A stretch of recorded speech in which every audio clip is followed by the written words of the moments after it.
person well known throughout the country, but particularly in Boston, from the other city on the coast, Speaker Nancy Pelosi.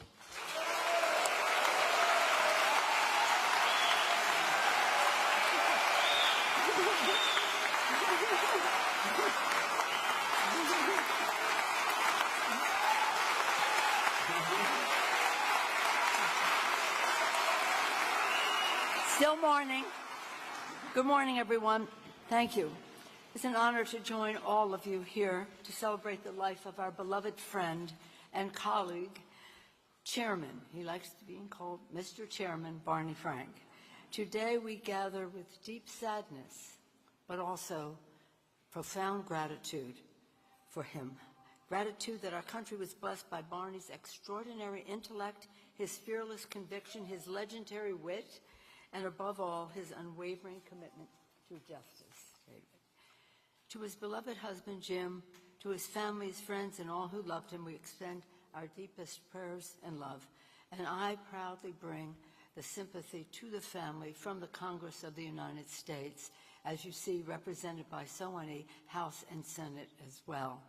From a House of Representatives, loved Barney so much, appreciated him, learned from him. Thank you for sharing Barney Frank with the country. I'm glad that our colleagues have already stood up for that.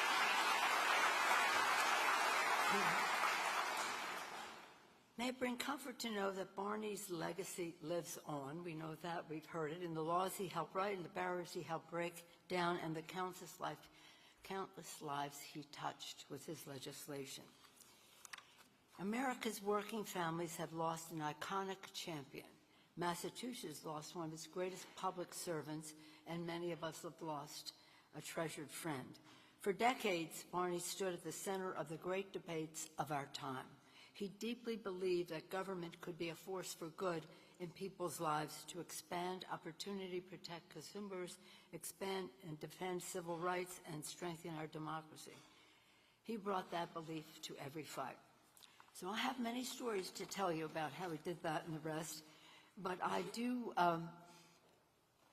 invite myself to Washington, D.C. to tell some of them there at that, so that I will honor Barney's charge to me always, be brief.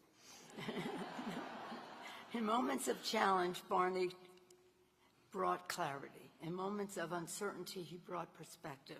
And in moments of tension, he often brought laughter. Barney possessed one of the sharpest minds in public life. He could dissect an argument in seconds. Yet behind that famous intellect was a generous spirit. And those are some of the stories I will tell you. These are stories that Barney liked me to tell.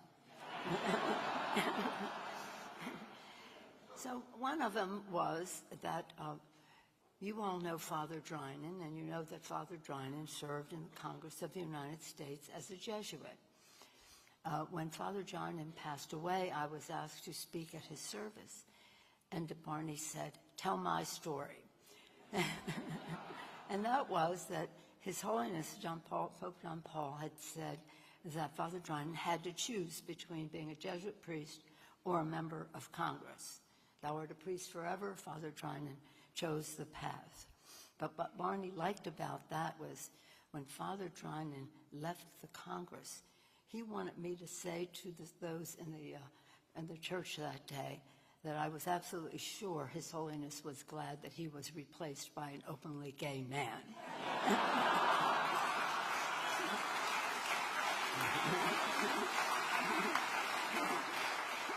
He was always, shall we say, giving us direction. We were friends right from the start for many reasons, which I will go into in Washington, D.C.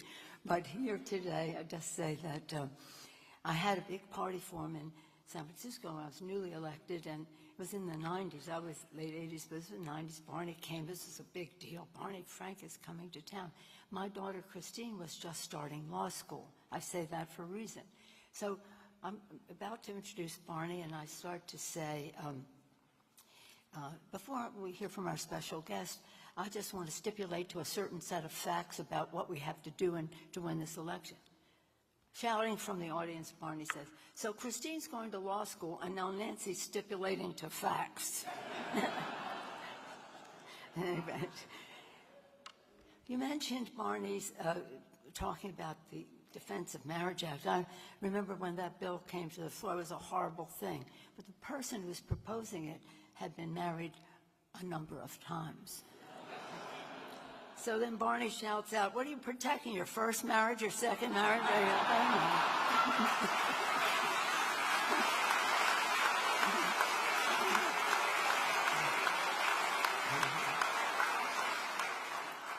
And that, of course, everything, repeal, don't ask for help, could go into so many things, but I just wanted to talk about one bill, the hate crimes bill, because this was so personal in his presentation. We had this bill we had a few bills that we were going to bring up, and we had them in order, and this one was the hate crimes bill, fully inclusive hate crimes bill. So we're just having some trouble getting out of committee, and people came to us and said, if you take out trans, you can pass this in a minute. And Barney and I said, if we take out trans, we won't pass it in 100 years because we're never going to bring it up that way.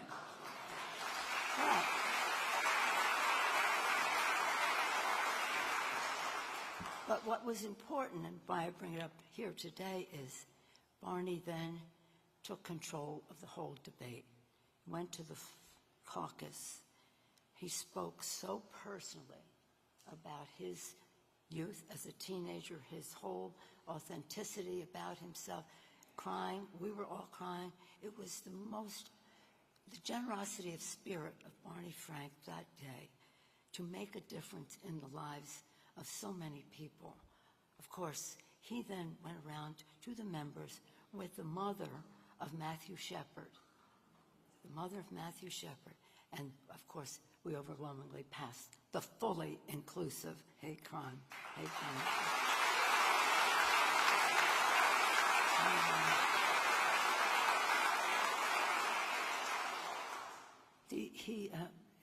It would not have happened without him. I can say that over and over again. And since the Dodd-Frank bill has been mentioned, I want you to know he gave me a lot of credit for that, Chris.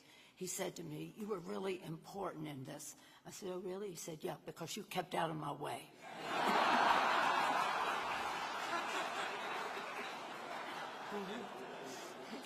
Okay, so again,